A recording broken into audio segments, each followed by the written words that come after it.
Today we're going to be looking at how to multiply two numbers that have decimals in them.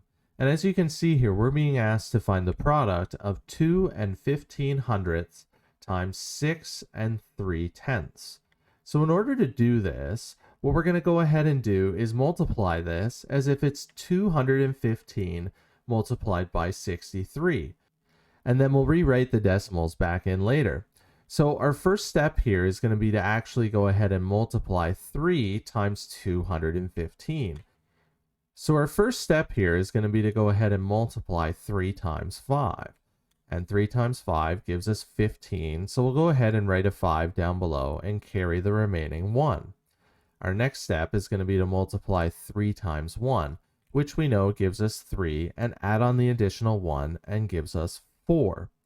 Lastly, we're going to multiply 3 times 2, and 3 times 2 gives us 6, so we'll go ahead and write a 6 down below. The next step that I like to do is I like to cross out the 3 and cross out the 1, so I don't get confused when I'm multiplying 60 times 215. And to show that I'm multiplying by tens now, I'm going to go ahead and write a 0 in the next line down below. And next I'm going to multiply 6 times 5. And 6 times 5 gives us 30, so I'm going to go ahead and write another 0 down below and carry the remaining 3 up top.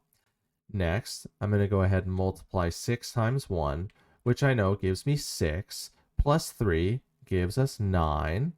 And lastly, we're going to go ahead and multiply 6 times 2, which we know gives us 12, so we're going to go ahead and write 12 down below.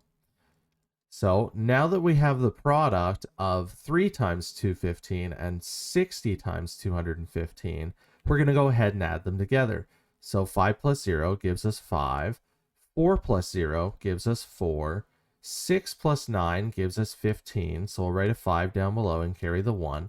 1 plus 2 gives us 3, and 1 plus nothing just gives us 1, so we'll just write the 1 down below.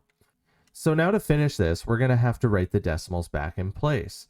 And to do that, we have to find how many digits are to the right of the decimal place in the equation above. And in 2 and 15 hundredths, we can see that there's 2 digits to the right of the decimal place. And in 6 and 3 tenths, we can see that there's 1 digit to the right of the decimal place. So we know that we're going to have 3 numbers to the right of the decimal place in our answer. And that happens to lie between the 3 and the 5, giving us a final product of 13 and 545 thousandths. So I hope this video has helped you to understand how to multiply two numbers with decimals in them. Thanks again for watching, and please don't forget to hit the like and subscribe button below. As always, enjoy today's math lesson.